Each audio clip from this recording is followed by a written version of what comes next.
Ekološko čebelarjenje predstavlja obliko in način čebelarjenja, ki le počasi pridobiva večji pomen v slovenskem čebelarskem prostoru. Slovenija ima pestre naravne danosti z bogato krajinsko členitvijo, avtohtono kranjsko čebelo, različnimi tipi pokrajin in podnebij ter ima tako odlične možnosti za nadaljnji in pospešeni razvoj tega načina čebelarjenja. Pogoji za ekološko čebelarjenje so: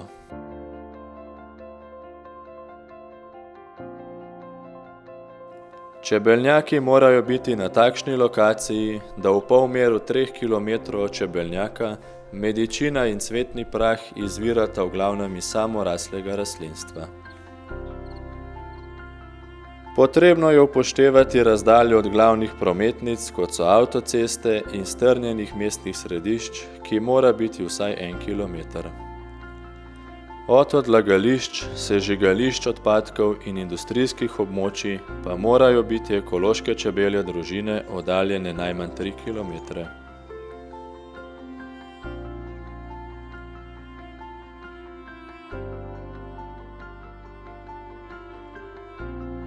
Čebelji panji morajo biti izdelani pretežno iz naravnih materialov, ki ne predstavljajo tveganja za onesnaženje okolja ali onesnaženje čebeljih pridelkov.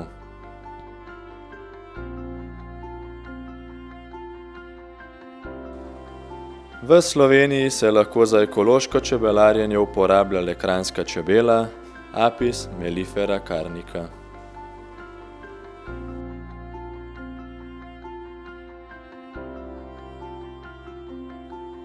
V ekološkem čebelarstvu lahko čebelje družine obnavljamo le z družinami, ki so oskrbovane po načelih ekološkega čebelarstva.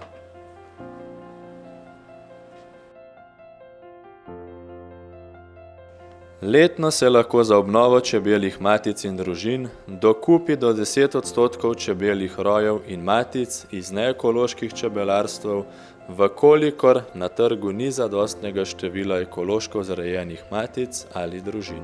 Namestiti jih moramo v panjske enote s satovjem ali satnicami, ki so iz ekološkega čebelarstva.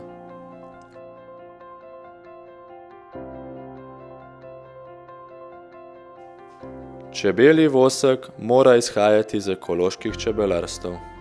Zagotoviti si moramo obtok voska znotraj čebelarstva, pri predelavi voska na drugih obratih pa je potrebno zagotoviti kontrolo in izdelavo satnih osnov iz lastnega voska oziroma voska iz ekoloških obratov z ustreznim certifikatom.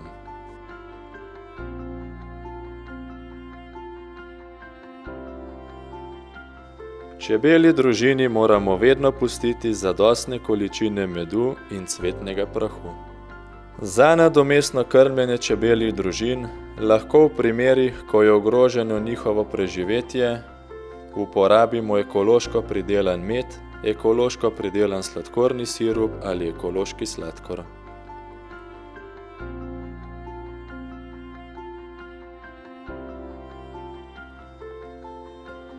Pri zatiranju zajedavske pršice v roje lahko uporabimo v Sloveniji registrirana sredstva, ki vsebujejo mravljično, mlečno, ocetno in oksalno kislino ter mentol, timol, evkaliptusovo olje in kafro.